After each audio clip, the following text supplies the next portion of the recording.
Welcome to 360 Tamil. சிஐடியை பொறுத்த வரைக்கும் season 2 வந்திருக்கு. மொத்தமா 90 எபிசோடு இப்போ வரைக்கும் ரிலீஸ் ஆயிருக்கு. எல்லா எபிசோடும் எப்படி இருக்கும்னு எனக்கு தெரியல. பெஸ்டா ஒரு எபிசோட உங்களுக்காக நான் கொண்டு வந்திருக்கேன். இந்த எபிசோடு பேரு ரூம் நம்பர் 804 அப்படின்றது. இந்த எபிசோடு கதையே சூப்பரா இருக்கும். நான் முதல்ல பிளாட்டை பத்தி சொல்றேன். அது என்னன்னு பாத்தீங்கன்னா, ஒரு ஹோட்டல்ல ஒருத்தர் ஒய்ஃபோட தங்குறதுக்காக வந்திருப்பாரு. வெளியே போயிட்டு திரும்பி உள்ள வரலாம்னு நினைக்கும் போது அப்படி ஒரு ரூமே இல்லன்ற மாதிரி சொல்றாங்க. ஆக்சுவலா இவர் 8th ஃப்ளோர்ல 804 அப்படின்ற ரூம்ல தான் இருந்திருப்பாரு. 8th ஃப்ளோரே இந்த ஹோட்டல்ல இல்லன்ற மாதிரி சொல்றாங்க. என்ன சொல்றீங்க? என் ஒய்ஃபு கூட நான் கொஞ்ச நேரத்துக்கு முன்னாடி வந்தனே அப்படின்ற மாதிரிலாம் ஹஸ்பண்ட் ஷாக் ஆகுறாரு. ஆனா அந்த மாதிரி ரூம் இல்ல, வெளியே போங்கன்ற மாதிரி அவரை துரத்தி விடுறாங்க. அவருமே சிஐடி கிட்ட ஹெல்ப் கேட்கிறாரு. சிஐடியும் அந்த ஹோட்டல்ல அந்த மாதிரி ரூம் இருக்கா இல்லையான்ற மாதிரி விசாரிக்கிறாங்க. கடைசியில என்ன ஆச்சுன்னு சொல்றது தான் கதையா இருக்கும். கதையாவே உங்களுக்கு ரொம்ப பிடிச்சிருக்கும்னு நினைக்கிறேன். ஃபுல் எக்ஸ்பிளனேஷனை கண்டினியூ பண்ணுங்க. இது பிடிச்சிருக்குன்னு சொன்னீங்கன்னா ரெகுலரா இந்த வீடியோவை நான் கொண்டு வரதுக்கு ட்ரை பண்றேன். எக்ஸ்பிளனேஷனுக்குள்ள போறதுக்கு முன்னாடி வீடியோக்கு ஒரு லைக் போடுங்க. அது மூலியமா இந்த வீடியோ இன்னும் நிறைய பேர்கிட்ட கொண்டு போய் சேர்க்கப்படும். மேற்கொண்டு டைம் வேஸ்ட் பண்ணாம நம்ம நேரடியா எக்ஸ்பிளனேஷனுக்குள்ள போயிடலாம். எபிசோடு ஸ்டார்டிங் சீனே வினய்ன்ற ஒரு நபரை காட்டுறாங்க. இவர் ஒரு ஹோட்டல் பார்க்கிங்க்கு கார்ல வந்து நிக்கிறாரு. இவர் வெளியே போய் சிப்ஸ் பாக்கெட்லாம் வாங்கிட்டு வந்திருக்காரு போல. சரக்கு அடிக்கிறதுக்கு யூஸ் பண்ணுவாங்கல்ல, அதுக்காக தான் வாங்கிட்டு வந்திருக்காரு. இப்ப இவரோட ஒய்ஃபை பார்க்க போலாம் அப்படின்ற மாதிரி ஹோட்டல் ரூம் கிட்ட வந்துடுறாரு. இப்ப வந்தவர் லிஃப்ட் கிட்ட வந்தவர் 8th ஃப்ளோருக்கு போங்கன்ற மாதிரி அங்க இருக்க ஆபரேட்டரை பார்த்து சொல்றாரு. எது 8th ஃப்ளோரா? சரி, இங்க 8th ஃப்ளோரே இல்லன்னு சொல்றாரு. எது இல்லையா? கொஞ்ச நேரத்துக்கு முன்னாடி ஒய்ஃபு கூட நான் வந்தனே, 8th ஃப்ளோர்லாம் இருந்ததுன்ற மாதிரி அங்க பாக்குறாரு. பார்த்தா 7 ஃப்ளோர் தான் இருக்கு, 8th ஃப்ளோரே இல்லன்ற மாதிரி இருக்கு. இந்த விஷயத்தை வினயால ஏத்துக்கவே முடியல. 8th ஃப்ளோர் இருந்தது, இப்ப எப்படி காணாம போச்சு அப்படின்ற மாதிரி கேக்குறாரு. சார், இங்க 8th ஃப்ளோரே இல்ல சார், நீங்க உளறிட்டு இருக்கீங்க அப்படின்ற மாதிரிலாம் ஆபரேட்டர் சொல்றான். இதனால டென்ஷனான இவர் இருக்காரு பாத்தீங்களா, ரிசப்ஷன்ல இருக்க பொண்ணு கிட்ட பேசுறதுக்காக வந்துடுறாரு. 8th ஃப்ளோர் எங்கன்ற மாதிரிலாம் கேக்குறாரு. 8th ஃப்ளோரே இந்த ஹோட்டல்ல இல்லன்ற மாதிரிலாம் அந்த பொண்ணு சொல்றாங்க. நான் 804 ரூமை பார்த்தன்ற மாதிரி இவர் பிரச்சனை பண்றாரு.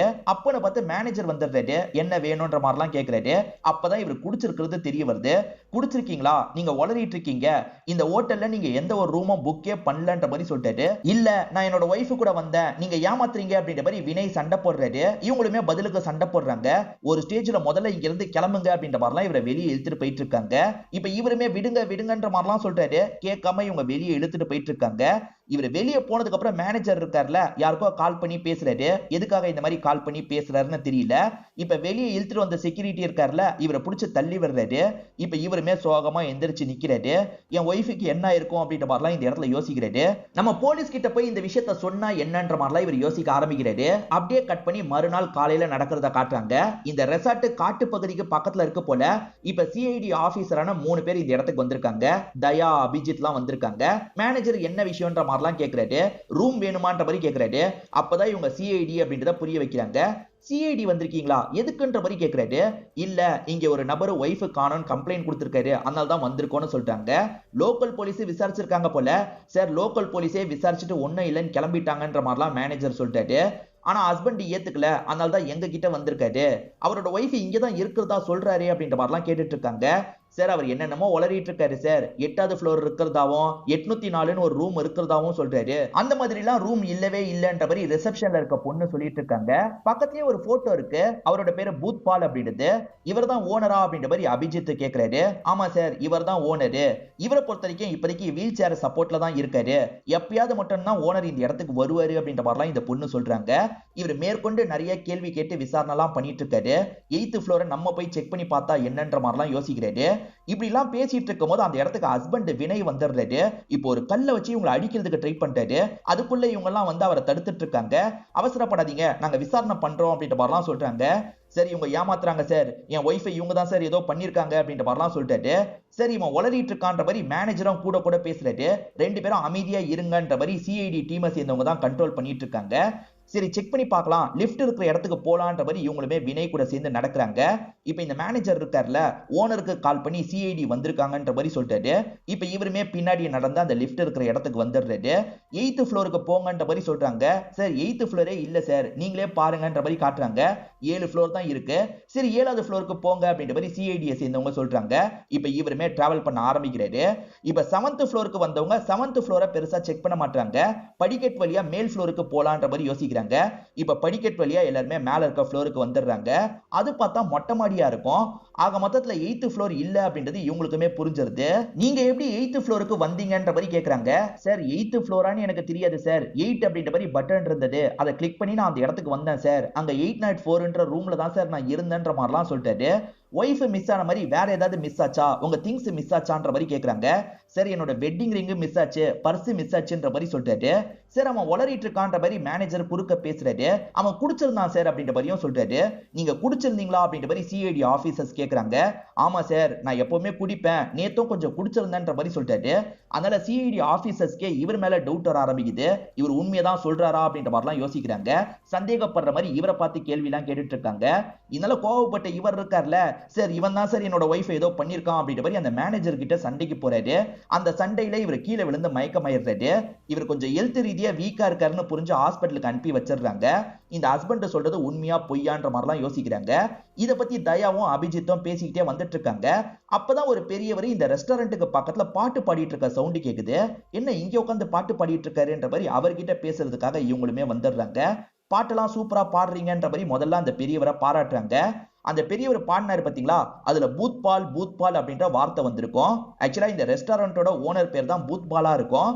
பூத்பால் உங்களுக்கு தெரியும் போலயே, அவர் சம்பந்தமா பாட்டெல்லாம் பாடிட்டு இருக்கீங்க அப்படின்ற மாதிரி கேக்குறாங்க. பூத்பாலை யாருக்கு தான் தெரியாது, இந்த ஊர்ல எல்லாருக்குமே தெரியும். ஒரு காலத்துல நிறைய லேடிஸ் இங்க காணாம போனாங்க. அந்த பூத்பாலு பொண்ணுங்க விஷயத்துல கொஞ்சம் வீக்கானவன். அவன் இருக்கும் போது நிறைய பொண்ணுங்க காணாம போனாங்க. அதுக்கப்புறம் அவனோட பையனும் அப்படிதான் இருந்தான். அவன் பேரு மகேஷ் அப்படின்றது. அவனுமே நிறைய பொண்ணுங்களை என்னென்னமோ பண்ணிருக்கான் சார். வெளியே சொல்ல முடியாத அளவுக்கு கேஸ் எல்லாம் மறைச்சிருக்காங்க. அந்த மகேஷ் மாடியில இருந்து குதிச்சு தற்கொலை பண்ணி இறந்து போயிட்டான். இந்த விஷயத்தை கிரியேட் பண்ணி தான் பாட்டு மாதிரி பாடிட்டு இருக்கன்ற மாதிரிலாம் இந்த பெரியவர் சொல்லிட்டாரு. சோ அப்பா பையன் ரெண்டு பேருமே மோசமானவங்கன்றது தெரிய வருது. அதுல பையன் உயிரோட இல்ல, அப்பா மட்டும் தான் உயிரோட இருக்காரு. இத பத்திலாம் இவங்க சீஃப் கிட்ட பேசிட்டு இருக்காங்க. சீஃப் கிட்ட என்ன சொல்றாங்கன்னா, அங்க உண்மையிலேயே ஏதோ பிரச்சனை இருக்கு போலன்ற மாதிரிலாம் சொல்லிட்டாங்க. அப்ப நீங்க அந்த இடத்துல விசாரணை பண்றதுக்கு போக கூடாது, ஸ்டே பண்றதுக்கு போனோம். பங்கஜும் பூர்வியும் அந்த இடத்துக்கு போகட்டும்ன்ற மாதிரி சொல்லிட்டாரு. அடுத்த ஷாட்டே பங்கஜ் பூர்வி இந்த இடத்துக்கு வராங்க. புதுசா கல்யாணான ஜோடி மாதிரி இந்த இடத்துக்கு வந்திருக்காங்க. எத்தனை நாள் ஸ்டே பண்ண போறீங்கன்ற மாதிரி அங்க இருக்க பொண்ணு கேக்குறாங்க. ஒரு வாரம் ஸ்டே பண்ண போறோம், எனக்கு வியூலாம் நல்லா இருக்கணும், அதனால 8th ஃப்ளோர்ல ரூம் இருந்தா தாங்கன்ற மாதிரி கேக்குறாரு. சரி இங்க மொத்தமே 7 ஃப்ளோர் தான் இருக்குன்ற மாதிரி இந்த பொண்ணு சொல்றாங்க. அப்ப பிரச்சனை இல்ல, 7வது ஃப்ளோர்லயே ஏதாவது ரூமை தாங்கன்ற மாதிரி கேக்குறாரு. இந்த லேடியும் 7வது ஃப்ளோர்ல இருக்க ஒரு ரூமை தந்துடுறாங்க. இவங்க சாவியை வாங்கிட்டு இங்க இருந்து கிளம்ப ஆரம்பிக்கிறாங்க. இது எல்லாத்தையுமே மேனேஜர் கவனிச்சிருப்பாரு. அவங்க 8th ஃப்ளோர்னு முதல்ல கேட்டாங்கல்ல, அதனாலேயே இவங்க சிஐடி ஆபீசரா இருக்க வாய்ப்பு இருக்குன்னு சந்தேகப்படுறாரு. இவங்க ரெண்டு பேரும் இந்த ஹோட்டல் முழுக்க செக் பண்றதுக்காக தான் வந்திருக்காங்க. இப்ப கேமராவெல்லாம் உடம்புல செட் பண்ணிடுறாங்க. இவங்க பாக்குற விஷயத்த இவங்க டீமும் பார்க்கணும்ன்றதுக்காக இப்படி செட் பண்ணிடுறாங்க. இப்போ ஒவ்வொரு இடமா இவங்களுமே தேடி பார்த்துக்கிட்டே வந்துட்டு இருக்காங்க. அப்போ ஒரு இடத்துல ரத்தம்லாம் சிந்தி இருக்கு, அதை ஒருத்தர் கிளீன் பண்ணிட்டு இருக்காரு. எப்படி ரத்தம் வந்தது அப்படின்ற மாதிரி கேக்குறாங்க. எனக்கு தெரியாது அப்படின்ற மாதிரி அவர் சொல்லிட்டாரு. அதுக்கு கொஞ்சம் தள்ளி தான் கிச்சன்லாம் இருக்கும், அந்த இடத்துக்கு போலான்ற மாதிரி இவங்க வந்துட்டு இருக்காங்க. அந்த இடத்துல பார்த்தா திடீர்னு செஃப் கத்தியோட வராரு. இவங்க பார்த்து செம்மையா பயந்துடுறாங்க. அந்த செஃப்போட கத்தியில ரத்தம் இருக்குல்ல, என்னன்ற மாதிரி இவங்க பார்த்து கேக்குறாங்க. சமையல் வேலைலாம் பார்த்தேன், அதனால தான் இப்படி ரத்தம் இருக்கு, நாங்க மிருகத்தெல்லாம் பிடிச்சி அதை சமைப்போன்ற மாதிரி சொல்லிட்டாரு. காட்டு பகுதியில மிருகம் இருக்குல்ல, அதை பிடிச்சி சமைப்பாரு போல. அந்த மிருகம் கொஞ்சம் காயப்பட்ட மாதிரி ஓடிச்சு, அதனால தான் ரத்தம் வந்துருச்சு அப்படின்ற மாதிரி சொல்லிட்டாரு. சரி ஓகேன்ற மாதிரி இவங்களுமே ஏத்துக்கிறாங்க. உங்களுக்கு சாப்பிடுறதுக்கு என்ன வேணும்ன்ற மாதிரி செஃப் கேக்குறாரு. ஏதாவது தேவைப்பட்டா சொல்றோன்ற மாதிரி இவங்களும் இங்க இருந்து கிளம்புறாங்க. இப்ப அபிஜித் இருக்கார்ல, அந்த ஹோட்டலோட காம்படிட்டர் ஹோட்டலுக்கு விசாரணை பண்றதுக்காக வந்திருக்காரு. ஏன்னா இவங்க கூட அந்த ஹோட்டலோட பேரை கெடுக்கிறதுக்காக இப்படி பண்ண வாய்ப்பு இருக்குல்ல, அதனால தான் விசாரணை பண்றதுக்காக வந்திருக்காரு. இவர் விசாரணை பண்ணிட்டு இருக்கும் போது ஒருத்தர் எட்டி எட்டி பாக்குறாரு. அபிஜித் கவனிக்கும் போது மட்டும் ஒளிஞ்சுக்கிறாரு. அவர் மேல இவருக்கு சந்தேகம் வருது. இப்ப அவர் அசரும் போது சட்டுன்னு அவருக்கு பக்கத்துல வந்து நிக்கிறாரு. எதுக்காக நான் எட்டி எட்டி பார்த்த, பூத்பாலை பத்தி பேசினதா அப்படி கவனிக்கிறேன்னா பூத்பாலை உனக்கு தெரியுமான்ற மாதிரி கேக்குறாரு. ஆமா சார், அவர் எனக்கு நல்லா தெரியும்ன்ற மாதிரி கையை காட்டுறாரு. கையில சூடுபட்ட மாதிரி காயம் இருக்கு. எப்படி இந்த காயம் ஏற்பட்டது அப்படின்றத சொல்ல ஆரம்பிக்கிறாரு. அந்த இடத்துல தான் இவர் சமையல் அசிஸ்டண்டா வேலை பார்த்திருப்பாரு. அவங்க இல்லீகலா சில விஷயங்கள் பண்ற மாதிரி இவருக்கு தோணி இருக்கும். அதாவது ஆக்டிவிட்டிலாம் கொஞ்சம் டவுட்டை வர வைக்கிற மாதிரி இருந்திருக்கும். அதை பத்தி கேட்கும் போது அந்த ஓனர் இருக்காரு பாத்தீங்களா, கையை சுட வச்சிருப்பாரு. என்ன மட்டும் இல்ல சார், ஹரிபிரசாத்னு ஒருத்தன் அவங்க பண்றதை பத்தி கொஞ்சம் தெரிஞ்சுக்கிட்டான், அதுக்காக ஹரிபிரசாத் திருடுனா அப்படின்ற மாதிரி ஜெயிலுக்கே அனுப்பிட்டாங்க சார். கொஞ்சம் வருஷம் ஜெயில இருந்துட்டு வெளியே வந்தான், என்ன ஆனானே தெரியலன்ற மாதிரி சொல்லிட்டாரு. என்ன மாதிரி இல்லீகல் வேலை எல்லாம் நடக்குது அப்படின்ற மாதிரி இவர் கேட்கிறாரு. எனக்கு முழுசா தெரியாது சார், ஆனா கண்டிப்பா ஹரிபிரசாத்துக்கு தெரிஞ்சிருக்கும். சில வருஷத்துக்கு முன்னாடி அவனை பார்த்தேன் சார், ஆள் அடையாளம் தெரியாம மாறிட்டான் அப்படின்ற மாதிரிலாம் சொல்லிட்டாரு. ஹரிபிரசாத் எங்க இருக்கான்னு தெரியாதான்னு கேக்குறாரு. தெரியாதுன்ற மாதிரி இவர் சொல்லிட்டாரு. சரி போன்ற மாதிரி அபிஜித்தும் இவனை அனுப்பி வச்சிடுறாரு. இப்ப பங்கஜ் இருக்காரு பாத்தீங்களா, லிப்ட் கிட்ட போலான்ற மாதிரி லிப்ட் கிட்ட வந்து ஓபன் பண்ணிட்டாரு. பார்த்தா ஓபன் பண்ணா ஒரு பெரிய பாம்பு இருக்கு. என்ன பாம்பு இருக்குன்ற மாதிரி செம்மையா ஷாக் ஆயிடுறாரு. அந்த பாம்பு வேற இவரை கொத்துற மாதிரி வந்துட்டு இருக்கு. ஓடணும்ன்ற மாதிரி வெறித்தனமா ஓடிட்டு இருக்காரு. இப்ப 4th ஃப்ளோர்ல தான் இவர் ஓடி வந்துட்டு இருக்காரு. இவர் வந்துட்டு இருக்கும் போது யாரகடமா ஒரு ரூட்டுக்குள்ள நுழைஞ்சிடுறாரு. அந்த ரூட்டுக்குள்ள பார்த்தா 808ன்ற மாதிரிலாம் ரூம் நம்பர் இருக்கு. 8th ஃப்ளோருக்கு தான் வந்துட்டுமா அப்படின்ற மாதிரிலாம் இவர் யோசிக்கிறாரு. ஆனா வெளியே பார்த்தா 4வது ஃப்ளோர் அப்படின்ற மாதிரி இருக்கு. ஒன்னும் புரியாம இவருமே பூர்வி இருக்கிற இடத்துக்கு வந்துடுறாரு. பூர்வி, ஒரு பாம்பு என்ன துரத்துச்சு, நான் ஓடி போகும்போது 4th ஃப்ளோர்ல 8th ஃப்ளோருக்கான ரூம் எல்லாம் பார்த்தேன்ற மாதிரி சொல்லிட்டாரு. என்ன சொல்ற அப்படின்ற மாதிரி பூர்வியும் ஆச்சரியப்படுறாங்க. அந்த இடத்துக்கு போலான்ற மாதிரி சொல்றாங்க. அங்கதான் பாம்பு இருக்குல்ல, அதனால இவருமே சேஃப்டிக்காக ஒரு கம்பு எடுத்துக்கிறாரு. இப்ப 2 பேருமே சேர்ந்த மாதிரி அந்த இடத்துக்கு வந்துட்டு இருக்காங்க. இப்ப 4வது ஃப்ளோருக்குலாம் வந்துடுறாரு. வந்தவரை அந்த ரூமை கண்டுபிடிக்க முடியாம திணறிட்டு இருக்காரு. இங்க ஒரு பூந்தொட்டி இருந்தது, அதுக்கு பக்கத்துல தான் போனேன், அந்த இடத்துக்கு போனேன். ஆனா இப்ப போக முடியலையே, சவர் இருக்கே அப்படின்ற மாதிரிலாம் இவர் யோசிச்சுட்டு இருக்காரு. இந்த மாதிரிலாம் இவங்க பதட்டமா பேசிட்டு இருக்கும் போது செஃப் இந்த இடத்துக்கு வந்துடுறாரு. நீங்க 8th ஃப்ளோரை சேர்ந்தவங்க தானே, இந்த இடத்துல என்ன பண்றீங்கன்ற மாதிரி கேக்குறாரு. ஒன்னும் இல்ல, சும்மா சுத்தி பார்க்கறதுக்காக தான் வந்தோன்ற மாதிரி சமாளிக்கிறாங்க. சரி, என்ன சாப்பிடறதுக்கு வேணும்னு முடிவு பண்ணிட்டீங்களான்ற மாதிரி கோவமா கேக்குறாரு. முடிவு பண்ணல, நாங்க முடிவு பண்ணிட்டு சொல்றோம்ன்ற மாதிரி அனுப்பி வச்சிடுறாங்க. என்ன எல்லாருமே ஹோட்டல்ல வித்தியாசமா நடந்துக்கிறாங்க அப்படின்ற மாதிரிலாம் இவங்களுக்கு பயமா இருக்கு. அப்பதான் வீல் சேர்ல ஒருத்தர் போயிட்டு இருக்காரு. ஓனர் தான் போயிட்டு இருக்காரு போலன்னு யோசிக்கிறாங்க. அப்படி போயிட்டு இருக்க ஓனர் திடீர்னு வீல் சேரை விட்டு எந்திரிச்சு நடக்க ஆரம்பிக்கிறாரு. என்ன இவர் நடக்கிறாருன்ற மாதிரி ஷாக் ஆகுறாங்க. அவரை பிடிக்கணும்ன்ற மாதிரி பின்னாடியே ஓடிட்டு இருக்காங்க. அப்படி ஓடி வந்து பார்க்கும்போது திடீர்னு அவர் காணாம போயிடுறாரு. இங்க தானே வந்தாரு, அதுக்குள்ள எங்க போனாரு அப்படின்ற மாதிரிலாம் தேடிட்டு இருக்காங்க. இத பத்தி டீம் கிட்ட சொல்லணும்ன்ற மாதிரி கால் பண்ணி சொல்றாங்க.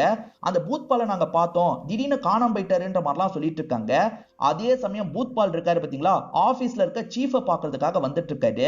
ரொம்ப வயசானவர் அப்படின்றது நமக்கு தெரிய வருது. பூர்வி, அந்த பூத்பால் இங்கதான் வந்திருக்காரு, இதை விட நல்ல சமயம் கிடைக்காது, எப்படியாவது அவரோட பர்சனல் ரூம்ல போய் செக் பண்ணு அப்படின்ற மாதிரிலாம் சொல்லிட்டாரு. அதுக்கப்புறம் இந்த பூத்பால் கிட்ட பேசுறதுக்காக வந்துடுறாரு. பூத்பால் இருக்காருல, எதுக்காக சார் அந்த இடத்துக்கு வந்து விசாரணை எல்லாம் பண்ணிட்டு இருக்கீங்க, என்ன சார் பிரச்சனை அப்படின்ற மாதிரிலாம் கேக்குறாரு. இவங்களுமே ஒவ்வொரு பிரச்சனையா கேக்குறாங்க.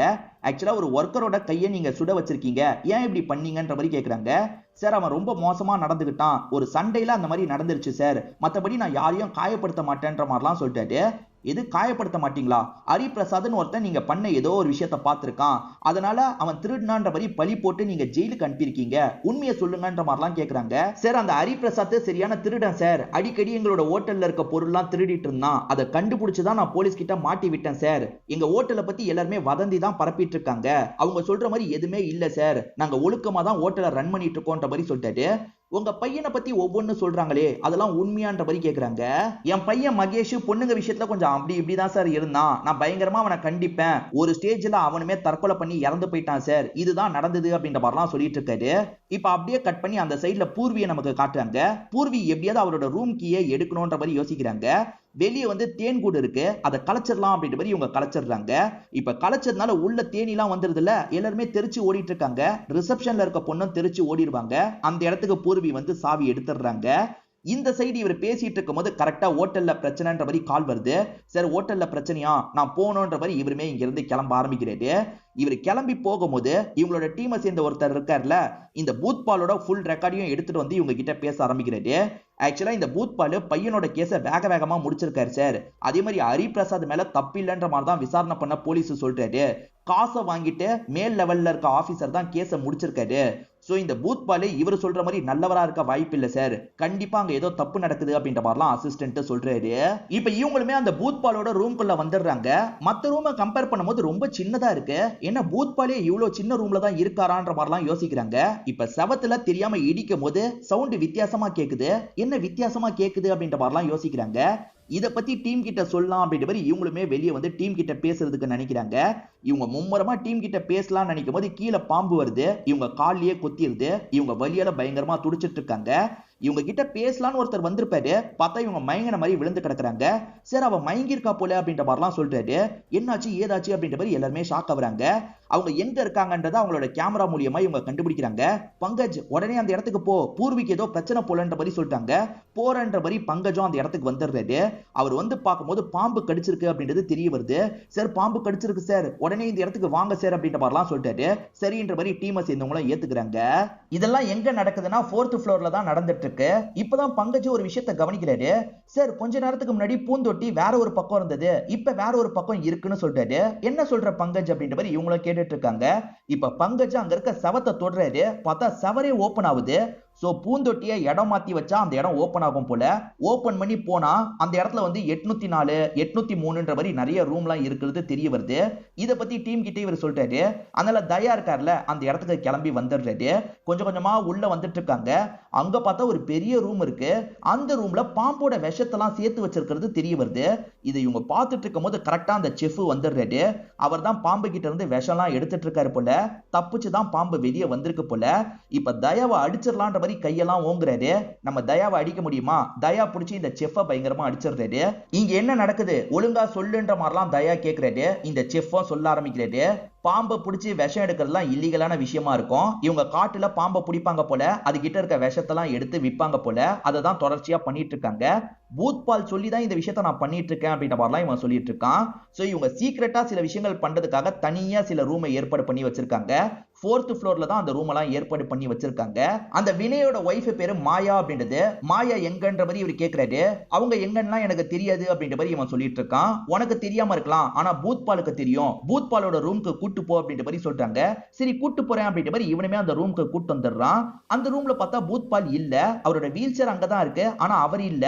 வீல் சேர் இல்லாம எங்க போயிருப்பாரு அப்படின்ற மாதிரிலாம் தயா கேட்கிறாரு. சத்தியமா எனக்கு தெரியல அப்படின்ற மாதிரிலாம் இவன் சொல்லிட்டு இருக்கான். இப்பதான் பூர்வி சம்பந்தமா இவங்களுக்கு நியூஸ் கிடைக்குது. கொஞ்சம் சீரியஸான கண்டிஷன்ல இருக்காங்க, நீங்களும் வாங்கன்ற மாதிரி சீஃப் சொல்றாரு. இவங்க ரெண்டு பேருமே கிளம்பலான்ற மாதிரி ஹாஸ்பிட்டலுக்கு வந்துடுறாங்க. இப்ப பூர்வி கொஞ்சம் கிரிட்டிக்கலான கண்டிஷன்ல இருக்காங்க. கூட இருந்து சீஃபும் கவனிச்சிட்டு இருக்காரு. இப்ப டாக்டர் லேடி ஊசி எல்லாம் போட்டுட்டு போறாங்க. அப்ப பூர்வி லைட்டா பேச ஆரம்பிக்கிறாங்க. சின்ன ரூமு ஆனா பெரிய இடம், சின்ன ரூமு ஆனா பெரிய இடம் அப்படின்ற மாதிரிலாம் சொல்லிட்டு இருக்காங்க. சோ பூர்வி நம்ம கிட்ட ஏதோ சொல்ல நினைக்கிறா போல அப்படின்ற மாதிரி இவங்களுமே புரிஞ்சுக்க ஆரம்பிக்கிறாங்க. தயா அந்த ரூமுக்கு போனார்ல, அந்த ரூம் சின்னதா இருந்தது அப்படின்ற மாதிரி சொல்லிட்டாரு. அதுக்கு அபிஜித் இருக்கார்ல, அப்ப சின்ன ரூம் மாதிரி தெரிஞ்சாலும் பெரிய ரூம் போல, நம்ம அந்த இடத்துல போய் செக் பண்ணலான்ற மாதிரி சொல்லிட்டாரு. இவங்க திரும்பி அந்த ரூமுக்கு வந்துடுறாங்க. அதாவது அந்த வயசான பெரியவரோட ரூமுக்கு வந்துடுறாங்க. அந்த ரூம்ல எல்லா பக்கமும் இவங்க செவத்துல கையை வச்சு தட்டி தட்டி பார்த்துட்டு இருக்காங்க. அப்படி பார்க்கும் போது ஒரு இடத்துல கார்ட்போர்டு இருக்கிறது இவங்களுக்கு தெரிய வருது. இப்ப தயா இருக்கார்ல, இந்த இடத்த உடைச்சிட்டு போலான்னு சொல்லிட்டாரு. இப்ப தயா உடைக்கிறாரு. இவங்க 3 பேருமே உள்ள வர ஆரம்பிக்கிறாங்க. இங்க ஒரு பெரிய ரூம் இருக்கிறது தெரியுது. அந்த ரூம்ல பார்த்தா பூத்பாலு கொல்லப்பட்டிருக்காரு. பூத்பாலை யாரு கொலை பண்ணது அப்படின்ற மாதிரிலாம் இவங்க யோசிக்கிறாங்க. இங்க இருக்க திங்ஸ் எல்லாம் செக் பண்ணும் போது தான் ஒரு விஷயம் தெரிய வருது. பூத்பாலுக்கு மகேஷ்னு ஒரு பையன் இருந்தான் பாத்தீங்களா, அவன் உயிரோட தான் இருக்கான்றது தெரிய வருது. நிறைய ட்ரக் வச்சிருக்கான், போதை மாத்திரை வச்சிருக்கான், மயக்க மருந்து வச்சிருக்கான். இங்க வர பெண்களுக்கே தெரியாம பெண்களை மயக்கமாக்கி அவங்க கூட ஒன்னாலாம் இருப்பான் போல. ஏன்னா நிறைய காண்டம்லாம் கிடைக்குது. அதை வச்சுதான் இந்த மாதிரிலாம் இவங்க யோசிக்கிறாங்க. இப்படி யோசிச்சுக்கிட்டே இவங்க கொஞ்சம் முன்னாடி வந்து பாக்குறாங்க. பார்த்தா இங்க இருந்து ஒரு ரூட் போகுது. அந்த ரூட் எங்க போகுதுன்னு பாத்தீங்கன்னா காட்டு பகுதியை நோக்கி தான் போகுது. சோ காட்டு பகுதி கிட்ட தான் அவன் போயிட்டான் போல. மாயாவை ஏதாவது பண்ணியான்னு அப்பா கேட்டிருக்கலாம். அந்த ஆர்கியூமெண்ட்ல அப்பாவோட கதையை முடிச்சுட்டு போயிருக்கான் போலன்னு யோசிக்கிறாங்க. அந்த காட்டு பகுதியில போய் செக் பண்ணோம் அப்படின்ற மாதிரியும் யோசிக்கிறாங்க. இந்த சைடு ரிப்போர்ட் வருது. அதாவது மகேஷோட கேஸ ஒரு போலீஸ் வேக வேகமா முடிச்சார்ல, அந்த ரிப்போர்ட்டை எடுத்து பார்க்கும்போது நிறைய விஷயங்கள் மகேஷோட ஒத்து போல. மகேஷ் மாடியில இருந்து தற்கொலை பண்ணதா சொன்னாங்கல்ல, அப்படி தற்கொலை பண்ணதுக்கான போட்டோஸ் கூட இல்லாம இருக்கு. சோ மகேஷ் தற்கொலை பண்ணல, தற்கொலை பண்ண மாதிரி எல்லாரையும் நம்ப வச்சிருக்காங்க அப்படின்ற மாதிரி இவர் யோசிக்கிறாரு. பூத்பால் நடந்து போனதை நான் பார்த்தேன்ற மாதிரி பூர்வி சொன்னாங்கல்ல.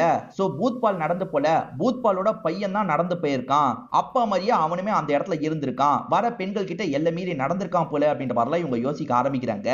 இப்ப போலீஸ் வராங்கன்னு தெரிஞ்சோன்னே அந்த காட்டு பகுதிக்கு போய் ஒளிஞ்சிருக்கான். நம்ம டீம் போயிருக்காங்கல்ல, சீக்கிரமே அவனை கண்டுபிடிச்சிருவாங்க அப்படின்ற மாதிரிலாம் சீஃப் இந்த இடத்துல சொல்லிட்டு இருக்காரு. ஏறக்குறைய டீமை சேர்ந்த எல்லாருமே இந்த பகுதிக்கு வந்துடுறாங்க. இப்போ ஒரு இடம் விடாம டார்ச் லைட்டை யூஸ் பண்ணி இவங்க தேடிட்டு இருக்காங்க. இவங்க தேடி வந்துட்டு இருக்கும் போது அந்த மகேஷை நமக்கு காட்டுறாங்க. அவன் இருக்கான்ல, மாட்டிக்க கூடாது அப்படின்ற மாதிரி ஒரு மரத்துக்கு பின்னாடி ஒளிஞ்சிட்டு இருக்கான். அந்த இடத்துக்கு பங்கஜ் தான் வராரு. ஒரு ஸ்டேஜ்ல பங்கஜ் இருக்காருல, அவனை பார்த்து வேகமா துரத்தலாம் ஆரம்பிக்கிறாரு.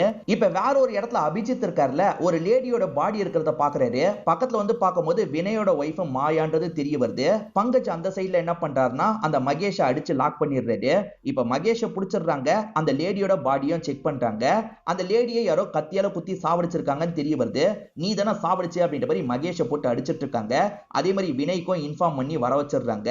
ஹாஸ்பிட்டல்ல இருந்து இப்பதான் வினய் வெளியே வந்திருக்காரு போல. ஒய்ஃபோட பாடியை பாக்குறவர் பயங்கரமா ஃபீல் பண்றாரு. என் ஒய்ஃப் என்னை விட்டுட்டு போயிட்டாலே அப்படின்ற மாதிரிலாம் அழுதுட்டு இருக்காரு. அதுக்கு காரணம் மகேஷ் தான் அப்படின்ற மாதிரி பிடிச்சி வச்சிருக்காங்கல்ல. இவருமே மகேஷை பார்த்து கோவப்படுறாரு. இப்ப சிஐடி கிட்ட இருக்க ஆயுதத்தை வாங்கி சட்டுன்னு அட்டாக் பண்றதுக்காக கையை ஓங்குறாரு. லெஃப்ட் ஹேண்டை யூஸ் பண்ணி தான் அட்டாக் பண்றதுக்காக போறாரு. அப்ப தயா கையை பிடிச்சிடுறாரு.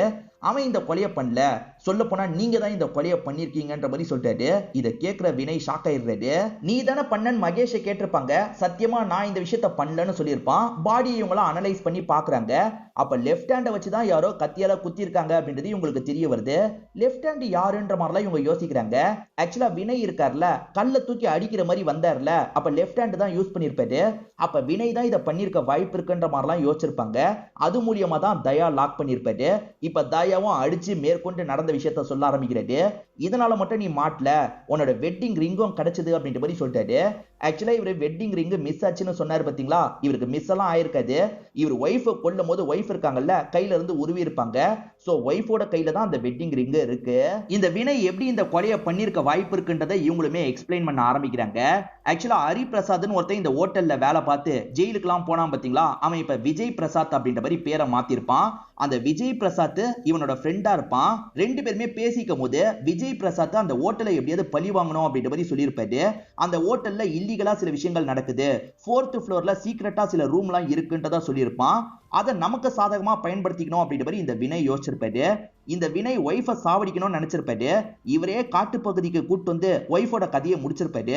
கதையை முடிச்சவரு அந்த ஹோட்டலுக்கு கூட்டு போன 8th ஃப்ளோர் இருந்ததுன்ற மாதிரி சிஐடியை நம்ப வைக்கலாம். விசாரிக்கும் போது அவங்க பண்ற இல்லீகல் விஷயம்லாம் வெளியே வரும். ஒய்ஃபை கொலை பண்ணதும் அவங்கன்னு நினைப்பாங்க, நம்ம தப்பிச்சிடலாம் அப்படின்ற மாதிரி பிளான் பண்ணி தான் இந்த விஷயத்த பண்ணிருப்பாரு. ஆனா சிஐடிங்க கண்டுபிடிச்சிடுறாங்க. சிஐடிங்க அந்த ஹரிபிரசாத தேடினாங்க பாத்தீங்களா, அப்ப அவர் விஜய் பிரசாத்ன்ற பேர்ல இருக்கிறது உங்களுக்கு தெரிஞ்சிருக்கும். சோ அவன் மூலியமா தான் இவர் விஷயத்த தெரிஞ்சிருக்காரு, இதெல்லாம் பண்ணிருக்காரு அப்படின்றதை இவங்க கண்டுபிடிச்சிடுறாங்க.